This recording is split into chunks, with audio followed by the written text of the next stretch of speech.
You guys, I am so excited today. So excited because I have my dear friend Sigrun here.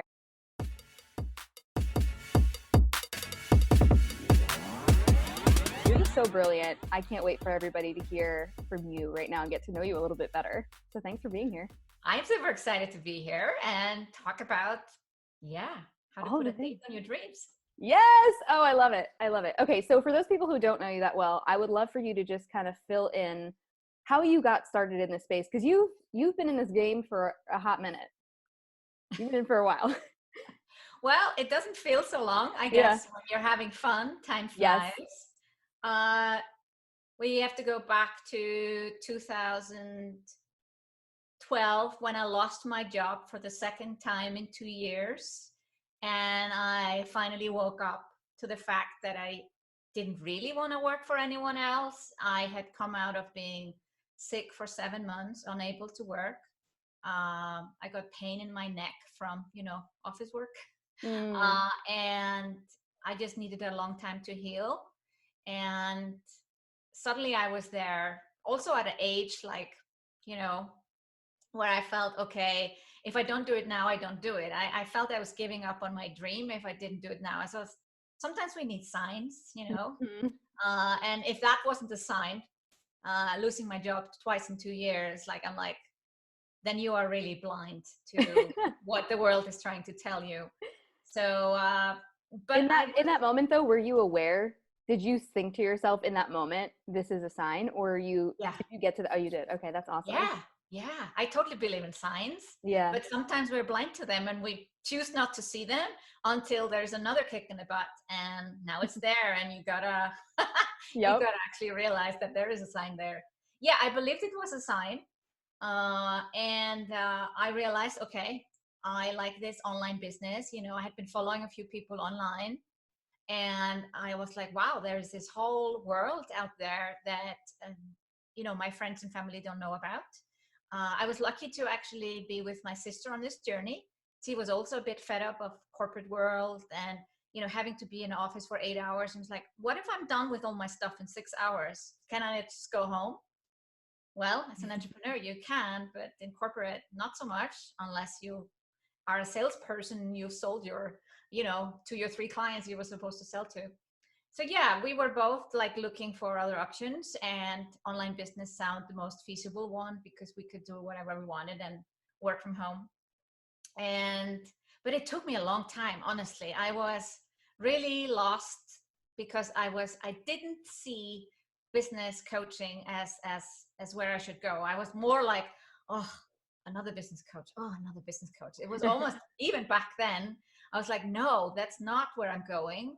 And I thought of writing travel books or opening up an online shop selling Icelandic design. I come from Iceland, and I was living in Switzerland, and I thought to myself that could be a connection. I even went to a design fair to talk to some suppliers, some artists. Wow. And then I start to think, I don't want to be involved in like shipping and returns. And I didn't find many designers and artists that had also enough different objects to sell. So I would have to work with a lot of different people. I did put up a test site on Shopify. So yes, I spent several months a bit lost, until one day I realized I cannot avoid. I was a CEO for 10 years. I have an MBA from a top business school. Wow. Why am I not doing what I'm actually should be doing? And finally, January 2014, I started with business coaching, online business coaching. Wow. And I love that you come from that background because most online entrepreneurs don't. And I think even, we were in the mastermind together, and just having your perspective it is unique and it is powerful because you do have that background, and now you're kind of bringing that into the online space, and it's awesome. How do you feel like that's like set you apart, or it impacted the way that you build your online business? Well, the first thing I did, I set up LLC, which Yeah. is typically not what a beginner entrepreneur would do.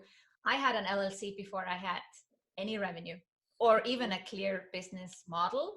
I just knew that I'm serious about this. This is going to be a big business. I had no idea how big back then, but I was like, it's not going to be a hobby. It's a serious Yeah. business. It's gonna replace my income fully and hopefully a lot more. And it's gonna be proper. So also I picked my accounting system. I put a chart of accounts. Like I knew all of that stuff and I wanted to do it properly from day one. And that's what I did. So that's a little bit different approach, Yeah. riskier approach. I had to put $20,000 into the bank account of the new business without actually having revenue. So I borrowed that money and then I paid it back. Paid it back so fast. So fast. Yeah. Oh my gosh. That's awesome though. I think that I've been seeing more and more business coaches starting to talk about that. How people, they're like, if you're not helping your clients get an LLC or something set up and you're not talking to them about bookkeeping and accounting and saving and, all that stuff, like, what are you doing? And I think there's a lot of business coaches out there who are actually just really marketing coaches, which is fine. There's nothing wrong with that. But I really appreciate like your holistic and actual like full knowledge of business approach to business. Yes. Like Yeah. we need that. Yes. Okay. So for you, what kind of happened next? So you started stepping forward as a business coach. You had borrowed $20,000, and obviously people see you today and they're like, wait, what? Like, how did you make that jump to, and we're going to talk more about all the epic stuff you're creating today. Yeah. I just want to also speak to those who are maybe also at beginning and frustrated. I was frustrated. Yes. And I wanted things to go faster, but I'm so glad I took the time that I took to find my zone of genius. And I didn't create a signature program until 3 years into my business. I started with one-on-one, but actually I tried to start with online courses first and failed. And that gives me the credibility to say it doesn't work. Online business isn't online courses. It isn't just online courses. It can be so many different things.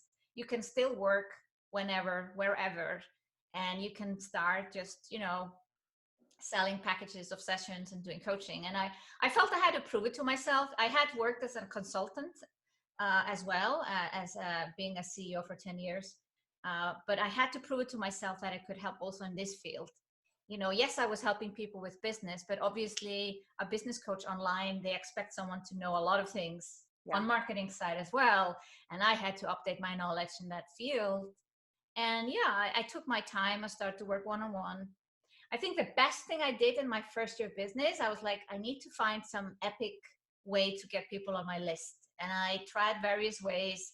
I even created some kind of an organic Facebook reach freebie. And I realized I don't want to be known for that. I created a free online course on how to find your passion and the right business idea. And then I decided, oh, this is too good to be given away for free. So it's actually a course. So I went from one freebie to the next, and there's always something wrong with it, until I started in mid 2013 with weekly webinars. And I wouldn't necessarily recommend it today. I know a lot of people have started to go, oh yeah, Sigrun did that, so I'm going to copy that. I'm like, that was 2014. We didn't have Facebook Lives, but weekly webinars, and I had a different topic every single week, which is crazy. Oh so I did all things online marketing, business, but you know what happened also? It was great. It built my list. I made 6 figures in 12 months, but I got known for tech, like how-to stuff. So then I had to work on like, I'm not the how-to person, but I think that's a normal part of figuring out in business. And yes, I know how to build businesses, but you can't coach yourself. And I didn't have a coach. And so towards the end of the first year, I was suddenly there with 1,500 people on my list and didn't know how to monetize it. I was making a few $1,000s, but not like, where's the 5 figures? Everyone's talking about these 5 figures. They're not in my pocket. And I did hire a business coach, and that was so good. She was good, but I mean, just hiring a business coach, just the fact of paying $5,000 for 6 weeks of coaching, which I thought was ridiculously expensive. But as soon as I had wired the money, I got an email. Do you do coaching? Wow. And I'm like, I say this to people because I'm like, I always say, I'm not woo-woo, I don't like energy stuff, but this actually works. Yes. I think investing in yourself is such a powerful declaration, not only to yourself and your own energy, but to everybody else. And like, we all can read energy first. And it's like, you bet on you. Yeah. So, Powerful. so before I even had my first coaching session, I was getting a return, and I was like, wow, this is amazing. And yeah, that was my first year of business was pretty much learning how to do Facebook ads, doing weekly webinars. That was the thing. And yes, I tried to sell an online course. She told me not to, and I'm like, no. Doing I it was not being anyway. very coachable. I'm like, no, I'm selling an online course. Isn't online business about online courses? And she said, I think you should do one-on-one. You know, you haven't been doing this for very long. Let's just sell, you know, a good package of coaching sessions. And I'm like, no, online course. One person bought the course. There were 600 people signed up for a webinar, and one person bought. If that is not a failure, I don't know what a failure is. But Not the highest conversion rate, but I appreciate no. you sharing that, because I've even had students who are like, oh, I had 60 people sign up for my webinar and only 7 joined. I'm like, that's a good conversion rate. Why are you complaining? Yeah. You need to understand the numbers. Like that's So I was yeah. still getting those conversion numbers. I was learning launching as I was doing it, Yeah. and I refunded the person. And luckily, I still had coaching sessions with the coach helping me out with this. And she Mm-hmm. said, "Let's go back to one-on-one," which I suggested. Well, she was not that mean to me. I was like, "Oh, maybe she's right," and we sent an email on all the wonderful things that I still had achieved. Like I had built my list, you know, I had done a lot of good things over that year. And I kind of had a simple summary. It wasn't like, oh, I've made crazy amounts of money, but, you know, I've made money, I've built my list, I'm offering free online business strategy sessions on how Mm. people can get started. And I was appealing, of course, to beginners who wanted that. 90 people booked a free call. I was immediately fully booked, Oh my gosh. and I was fully booked probably for the next 6 months. And the offer wasn't even on my website. Wow. That's wild. So 90 people. yeah, and I did all the calls in like 2 weeks or something. Like it was like back to back. I don't know, 10 calls a day, and The hustle, the scrappiness. I love it. yeah. And it was the first calls. They were like, "Where do I sign up?" And then, of course, the people that came later, that was more like, okay, I'm not sure. And I just took a note. So this was interesting. I immediately made like, I don't know, 13,000 that month, October 2014. Then in November, like 17,000. So still as a result of the calls. And then we come into December, and I'm like, oh, December, maybe that's not a good month to sell coaching.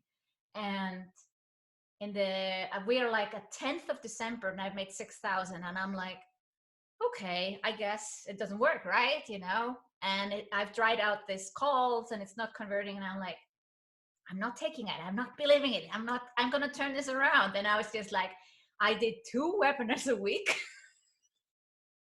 Oh my God. Because also what happened end of November is the webinar software I was using, they had a crash. Like I couldn't do webinars for 2 weeks. And this was my lead generation. Yeah. So I wanted to make up for it Yes. in December, and I did everything. And towards end of December, I'm at 20,000, and then I'm thinking, well, there's still 5 days left of the year. Let's make it 25. Wait, and this was with your course or with one-on-one? One-on-one. Oh, one-on-one. Wow. Yeah. So I sent an email to all the people that had a strategy call with me but hadn't booked. And I said, I'm raising my prices 1st of January. If you want to lock in this year's price, you just have to pay $250 today. $250. And they did. Bing, bing, bing, bing, bing. Wow. So I made 25,000. You had room for all these one-on-one clients. I love it. You were like, I don't care, whatever, let's do it. Well, I instead of selling 6 weeks at 1,500, it was like 12 weeks at 3,000, and then I had to raise my prices. Yeah. But that was that. I made 55,000 in 3 months, and I had been like, not really figuring out how this whole thing works. So 2015 was super good, and I was like, how do I scale? And I guess that's where my business background hits in again. I ran a website agency. This is like 15 years ago. And the only way for me to grow the website agency was to hire another programmer. I would maybe have some clients coming in, but a website agency, it's not scalable. You need a programmer. And I had all these models of like, how many programmers do I need to make this much money?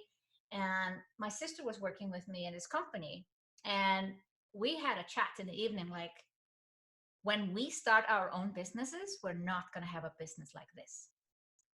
So what I was doing, one-on-one coaching was great. I was learning a lot and, figuring out my ideal client and, my positioning and all of that. But I was like, this is like the website agency, you know what I mean? There's just only me, and there's only so much I can do, and there's only so much you can raise your prices. And at some point, there's no more growth. So it's like scale, scale, scale. So I needed group programs. Yeah. First, I just put out a little post like, who wants to join a group program? We know that doesn't work. I think I put another one out in April 2015. Nah. Just throw up one link, and it's funny. Yeah. I see people today. It's like sending out one email and you say, oh, well, I tried to sell it. It didn't work out. I'm like, yeah, how many emails did you send? How many webinars did you do? Like what? Yeah, people say, oh, I launched. And I'm yeah. like, what kind of launch did you do? They're like, well, I posted a link on Instagram on my stories one time. So it's July 2015. I'm on holiday in Iceland with my family. And I have the same ideas, like July is not a good month to sell. And I'm like, remember what happened in December? So let's change that. In the evening, we're in some cottage, and I just write up a sales page in Google, send it over to my assistant. Overnight, sales page is up. She's in a different time zone, so that's practical. And meanwhile, I'm seeding into my Facebook group, like who's launching in the next 3 to 6 months and would love some help. What should I call my new program? Da, da, da, da. All these, seeding things. And then I sold out 12 spots in 2 weeks with no webinar, nothing. Wow. But of course, there were people who couldn't work with me one-on-one. My prices had gone up. But I think even though these posts, nobody had signed up, January and April, I put out one post, people see it. So even if you feel your launch is not working out, people are watching. Mm-hmm. And then they're ready next time. So, and then I had 6 people in a group. And then I had 2 groups of 6 in one Facebook group. And then I started to think, how do you scale that? So I love it. By 2016, like a year later, my groups were up to 18 people. And it was still delivering the same quality. And the first group of 18 people that started to work with me in 2016, they renewed twice. They came to me and asked me, Sigrun, here's what we suggest. We only need 1 call with you a month, not 2 calls. And here's what we want to pay you. That was crazy. Wow, that's wild. Yeah. So I scaled my groups up to 18, and I was always thinking scale. And then finally, January 2017, I had a scalable program, but it actually happened more out of both necessity or whatever. I was joining the mastermind that we were both a part of, and I come to the first call, like, I just had a $230,000 launch with my mastermind programs. I had like 4 or 5, like, I was just like groups, lots of groups, different level of groups. And our coach was like, that's all good. Great. Congratulations. And I was like, I thought I was a star here, multiple 6-figure launch. Yeah. And then he's like, yeah, what's your scalable program? And I'm like, I don't have one. So it had been on my mind for a whole year or more that I had done over 100 webinars from doing the weekly webinars. And there was this library sitting there, and I knew there was a course in it, but I didn't know what it was or how it should work out. I even hired a person to go through the content and map it out. And I had announced the webinar because I used to do this. When I did a launch, I would always have a webinar to tell my audience how my launch went. They were very popular because I wasn't selling anything. I was just giving a launch review live. And I'm like, I have lots of people signed up. And the same day of the webinar, I decided Sigrun's online MBA, 12 months. Wow. We quickly, in 30 minutes, created a sales page, and we sold 50 spots, $2,000. Damn. And it just like took off from there. Yeah, and then I had to create the content because I was not going to Yeah. give them just webinars. Uh, but the concept was like you couldn't buy a mastermind. The masterminds were sold out, so I'm going to have a monthly mastermind call in this program. People love that. Webinars, they outdate, so at least the technical ones. So I'm like, okay, there's going to be a monthly webinar. So a part of it, the part of the program feels like a membership, but actually there is also a curriculum. And I took my time to create all of that. And it became my first official launch was a 6-figure launch in June 2017. The program has now made over 2.5 million. And Incredible. it was like this, do you have a scalable program? I'm like, I'm going to create it. I'm on it. Oh, I'm on man. it. Yeah. Wow, that's incredible. And I think it's so important for all the listeners to, first of all, hear how much went into getting to that point. Because I think it's easy to look at somebody and go, oh, it's their first like official launch. They did, multiple 6 figures. And all the other stuff you went through for years leading up to that moment. Like that was your big crescendo moment of everything finally coming together. So things have only gone bigger and more expansive from there. I do want to talk a little bit about team because I know that's an important piece, of scalability, and obviously coming from the corporate world. A big problem I see for a lot of entrepreneurs is they're just trying to stick it out as the solo entrepreneur. And even for you, you're saying, oh, I sent this over to my assistant. So you were team building, or at least bringing in support pretty early, I guess. Yeah, I hired August 2014, like first year in business. I was making maybe $2,000 a month, and I hired an assistant. I did hire someone for $20 an hour, and I taught the person how to set up the webinars. I calculated the hours I was putting in. I signed up for Asana. I created a process step by step. It had 50 steps in it. It was very complicated to set up webinars back in the days. Not so complicated today, luckily. But basically, I taught her the process. I taught her MailChimp, and she was able to help me. But going into 2015, May 2015, I was feeling a bit frustrated to have assistant that I had to teach everything. And I had moved from MailChimp to Entreport, and I had some struggles, and I eventually ended up doing the move myself because I hired someone that didn't know that they were doing. So I come to a conference in Dallas, Texas, that doesn't exist anymore, called Off the Charts. And I'm in the room, and there's like these round tables, and I'm like, ooh, I want to find an assistant here. So I'm like asking people if they know someone.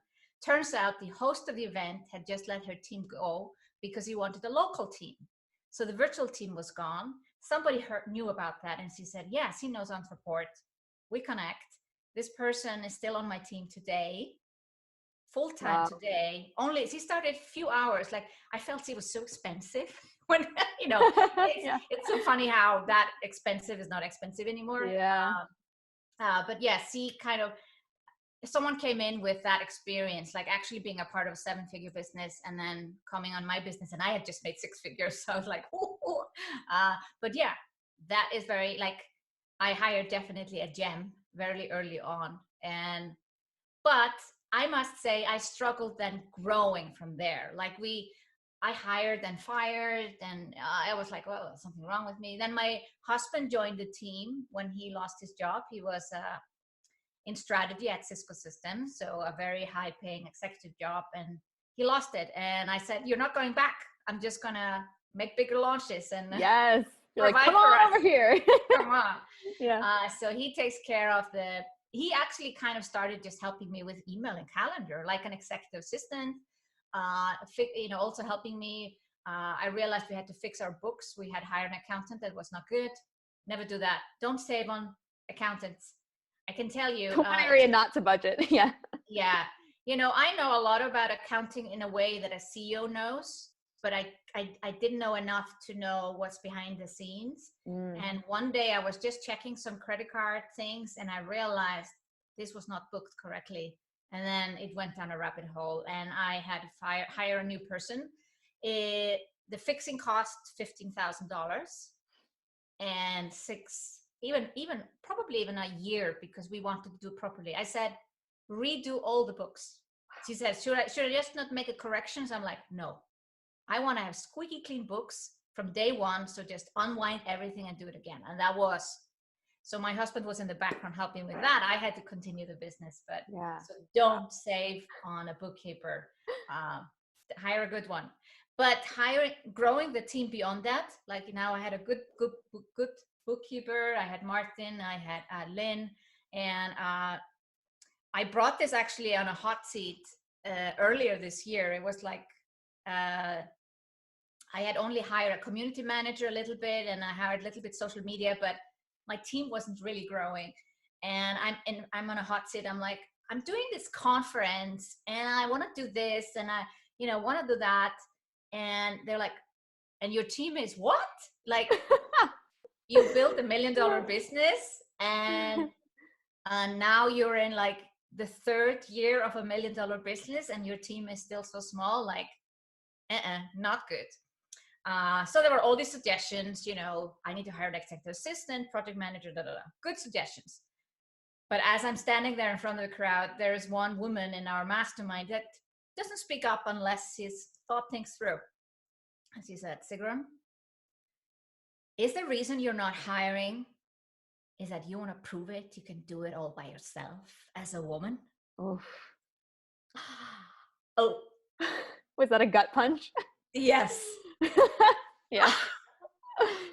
So yes, I know how to hire and run, hire a team and have a team, but there was a resistance on like, let me prove to the world that women can do everything. We can be millionaire, billionaires, whatever. And I'm like, I can't do it without a team. And I got it. Like logically you get it, but emotionally I was really resisting building up the team. Wow. And what's funny about this too is the event that you're running is for 1,600 people. Yes. I was like, oh, how am I going to do that?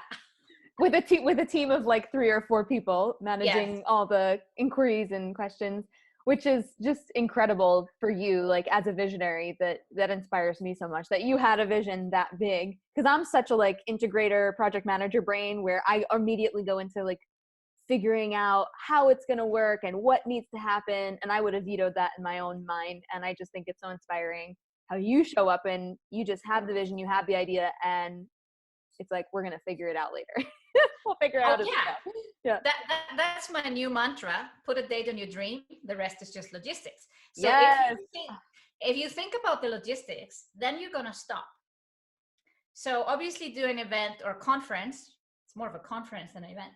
I had this idea for a while. I think it actually started like I wanted Gary Vaynerchuk to speak at my event. I got this crazy idea. He's not speaking, by the way, because it doesn't fit my concept.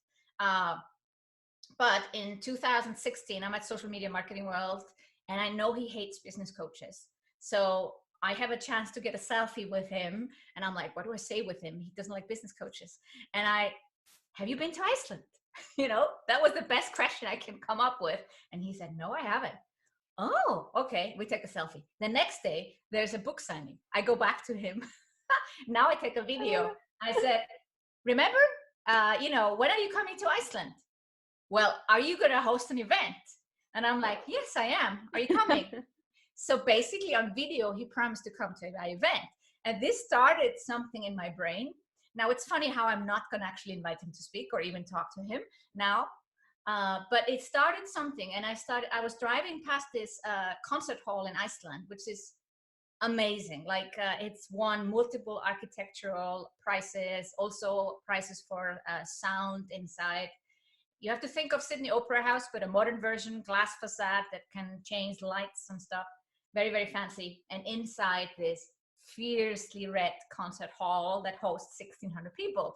And I'm like, when I do a conference or an event, this is the only place where I can go. It has my color, red, and it's in Iceland. And I want to bring, I love my home country. I'm very kind of proud of, the nature, and we have 24-hour daylight in the summer, all that stuff. So I was like, oh, okay. So I still had Gary V. Gary V is going to speak at my event. I knew his prices, by the way. So I was like, ooh, I have to make a lot of money to be able to afford him.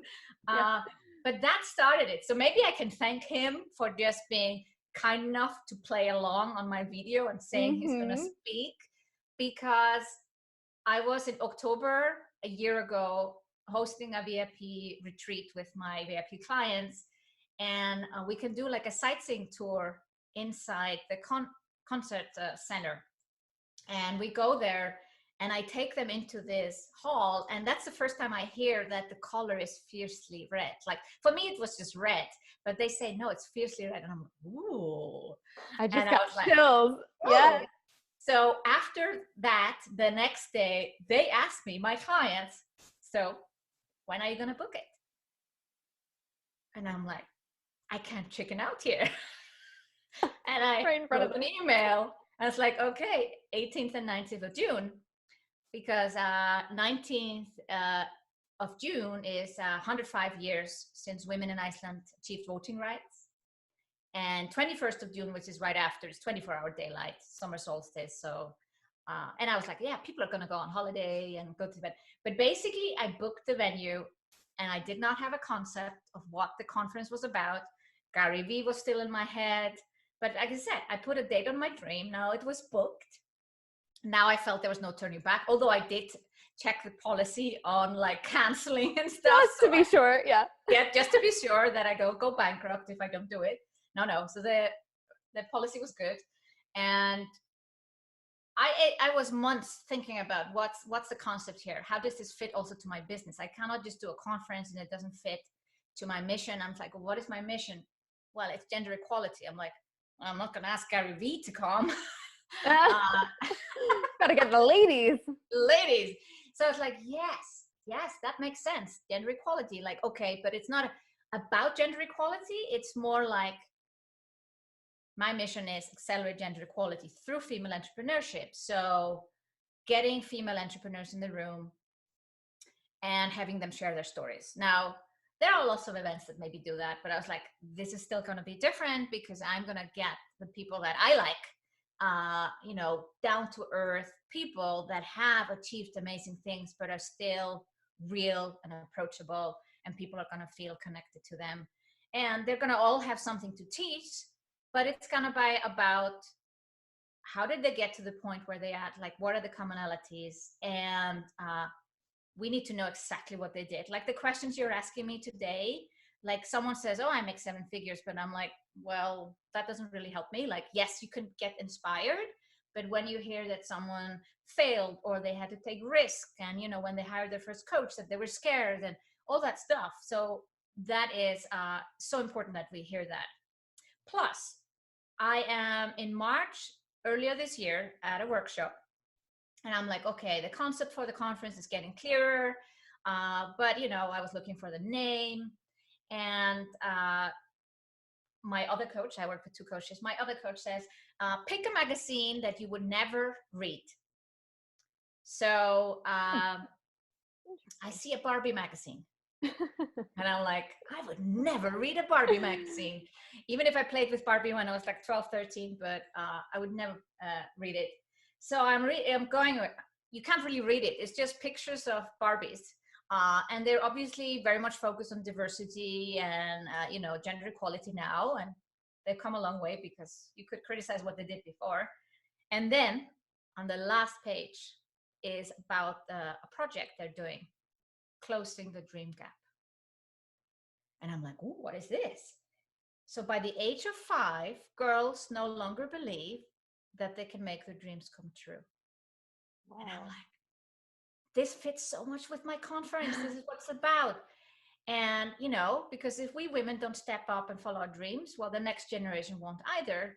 And it doesn't matter what you say to a child. You can say whatever you want. It's what they see.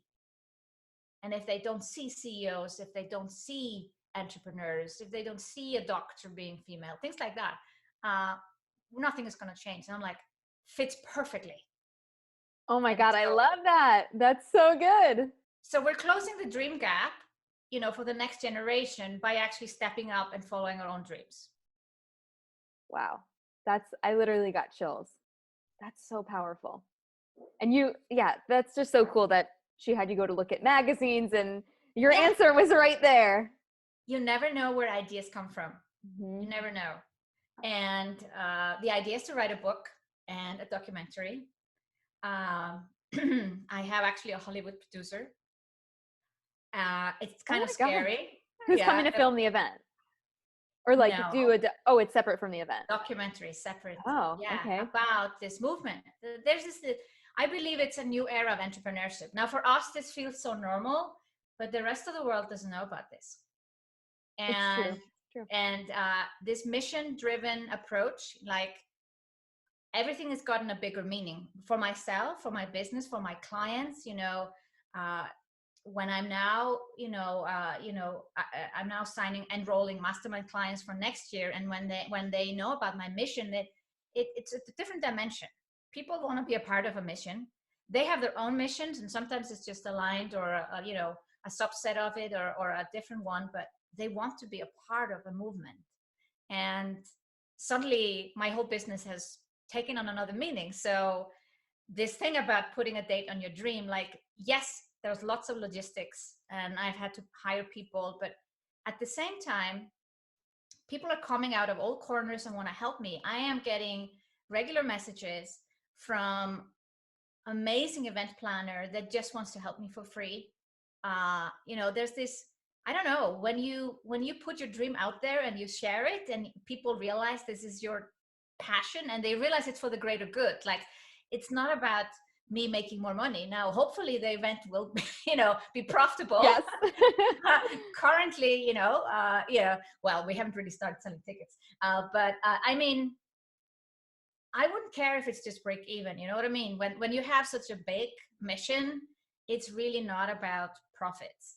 Now, as a result, obviously, it's gonna be a great positioning for whatever I do and my clients do. But it has to be bigger than that, and then everyone wants to help you make it happen.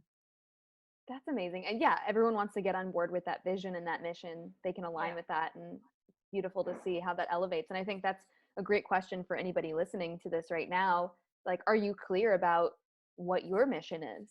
And is there something within your business that you've maybe lost sight of or something that you need to elevate to really get people more excited about being a part of what you're creating? Or maybe it's literally just about communicating that vision and that mission to your followers, to your team. Because I think sometimes people don't, they know what it is for themselves, but they're not talking about it. Yeah, yeah. People You need can't to get on talk board about with it. it. Yeah, Mm-hmm. you need to talk about it again and again.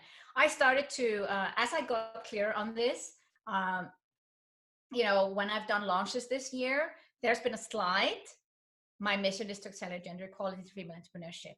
And then I just ask, this takes 2-3 minutes out of your whole presentation. And then I ask in a chat, who's on board with me? Yes, yes, yes, yes, yes, yes, yes, yes, yes. And we know what that means also in sales. You get people on the positive side, but I'm also communicating my mission, even if it's kind of, is it related to my program? Indirectly, yes, but just putting that slide in. So if people can do that, I think that's really helpful. I love that so much. So with your event that's coming up, it's going to be in Iceland. Yes. It's going to be next year, right? Yep. So I would love for you to just share a little bit about the details of this, because I know there's some people in this audience who would love to go or who kind of live a little bit closer to that and don't want to be coming to the United States all the time for all the events. They're like, oh, cool, something somewhere else. That's fun. Yeah, finally something in Europe. Yes. As I said, the concept is 12 speakers in 2 days, and it's women that you may or may not know that have achieved something amazing. Typically, they actually are all at 7 figures. Although I will, of course, bring up on stage those who are maybe not there yet, because I know when you just have people further, it may be not as inspirational. But yes, they've all achieved amazing things, and they are super excited to come. We have announced the 2 first speakers. I'm going to share that in a moment. But the thing is, I have gone to multiple conferences myself, and I have not found a conference like this. So I'm creating something different. And it has to be in Iceland because Iceland is #1 in gender equality in the world. Already in 1975, I shared this recently on my page, women of Iceland, 90% of them stopped to work for a day. And it didn't matter if you were a stay-at-home mom or you had an office job. Everyone stopped working for a whole day. and it collapsed the country. Oh And my God. it forced the men, politicians in particular, to look at what they were doing for women. So a year later, there was an equal pay law put out. We're talking about 1976. In 1980, we elected the first female president. So yes, we're light years ahead of other countries in the world, and that's why this conference needs to be there. We have the role models already in place. We have a female prime minister currently. We have also currently not a female president, but the first lady is outspoken on gender equality and is an entrepreneur.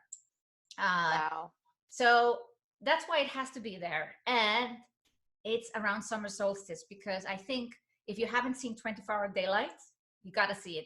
It's like the Northern Lights, but the opposite. Of course, there's no lights. Like, it's just blue sky for 24 hours.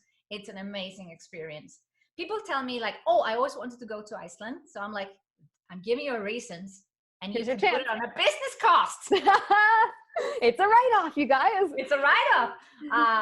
And 30 different airlines fly in. Like there's no excuse. We already have people who bought tickets that are coming from Australia. And so it's about a conference, like it's a business conference, but then you're still going to walk away with like, okay, what am I going to do differently? Like you said, me getting this insight from the Barbie magazine of all places, or I also went to a conference a year ago where I just realized I was not being bold enough. And yes, I know now I've put a dream on my date with the conference, but also sharing your opinion, being more stronger in it. And sometimes you're not going to get that by watching an online course. I have felt that all the transformation has happened when I'm physically been somewhere and I've been inspired. And it could be one talk out of 12, or it could be all 12, whatever it is. So Self-Made Summit is also a name I came up with. Self-made, it doesn't mean that you did it alone. That's not how I interpret self-made. Self-made, you typically do it with a team, but you're self-made. There's people that have not gotten outside investment and are not millionaires before they started their business. That's for me, self-made. Yeah. I love it. We know a few examples that are called self-made. Yeah. But yeah, everyone that I speak to, they want to come and speak. So obviously we have to be more selective than not, because who doesn't want to stand on this amazing stage? So the first two speakers we are announcing is Caitlin Becker. Yeah. Love Caitlin. Love Caitlin. For those guys who don't know her, she took her business from 200,000 to $1 million in 1 year. That was the same year I went from 340,000 to $1 million. So we were like, oh, tagging along together. But she did it with one course, one online course, and just scaled it up. And I had multiple programs. So that was the difference. And the second speaker that we have announced is Denny Stuffield Thomas, all the way from Australia. So amazing. What an awesome lineup already. Yes. And so my audience, I announced is at I had a live event. I have an annual live event in Zurich, Switzerland for my clients. And they were like, how can you top this? I'm like, wait and see. Oh my gosh, this is so exciting. And so where can my audience go to learn more about you? And I don't know if tickets are on sale yet, but where can they go to learn more about the event? Yes, the tickets are actually on sale. Oh, they are? Okay. Yeah, we have everything ready. So it's sigrun.com/selfmade summit. And yeah, that's where you can learn more. I've also done several episodes on my podcast about how this whole idea has formed. And as you have heard, it's not like, oh yeah, I'm doing a conference and the concept is clear. It's like, no, I'm doing a conference and I have no idea what I'm doing. And then I figured it out. And now I'm so happy about the concept. It feels totally aligned with me, my story, my business, my audience. And I showed that Barbie video. There's a Barbie video of like, that you don't believe in your dreams when you're 5-year-old. People were crying in the audience. And I was like, wow, how do I change this? I go to the Self-Made Summit and we change it together. Yeah. Wow, that's so powerful. Okay, so guys, you need to go and follow Sigrun. Your podcast is The Sigrun Show. The Sigrun Show, yeah. Yes. I'm just so excited for you. I can't wait to see how all of this gets fleshed out. I mean, going to physical events, for those of you guys who are listening right now who haven't been attending events or maybe go once a year here and there. I committed 2 years ago, last October, to go to an event every single month. And the amount of connections that I've made, the amount of knowledge that the changes in my business, it's just been a complete 180. And I know it wouldn't have been possible had I just stayed sitting behind the computer going, oh, I'll do it someday. Now's not a good time. I'll do it next year. No, I just made a decision. Just like you were saying, you made a decision, you committed, you put it on the calendar, and that was that. And then you figure out the rest. So I invite every single one of you to, whether it's this event or some event or just to get out from behind your computer, because when we're all together in a room, like powerhouse women and men, I mean, the energy is like, there's just something about being in person that you can't fully get online. No, it's so different. And I think that's key to also me having the connections I have today. Like I went to events as soon as I could afford it. Like I went to, I was 1 year in business and I started to go to events, like you said, and I would fly to London. I have to fly because I live in Zurich, Switzerland. We have to fly somewhere all the time. But when I then launched my podcast, boom, boom, boom, boom, I had met all these people face to face. All the people, I would say maybe 80% of the people I have on my podcast, I've met them face to face. Yep, same. It's so easy to ask. And it's the podcast interviews are so much more genuine. They're more fun. They're not these like cookie cutter scripted things that the person does on every other podcast. I love bringing on people who I've met in person at events. That's the majority of people who I say yes to because I know them already. Yeah. Fun stories and anecdotes and stuff to share. It changes the whole dynamic. It does. I love it. Oh my gosh. Well, this is amazing. Thank you so much for sharing your incredible, inspiring story. I didn't even know parts of that. So it was really cool for me to get to hear it too and just be even more in awe of like who you are and what you're doing and what you're creating. So thank you so much. Thank you. I appreciate it. And guys, we're going to link up all of the stuff in the show notes so that you can check out the event and learn more about Sigrun and go and check out her podcast and all of the things. So if you love this episode, tag us, take a screenshot of the show and tag us over on Instagram at HeyJenCasey. And your Instagram is Sigrun.com. Oh, perfect. And we will link that up for you guys. I was like, yeah, I love it. Okay. Thank you guys so much for being here. Thank you, Sigrun. You're amazing. We'll talk to you guys soon. Bye.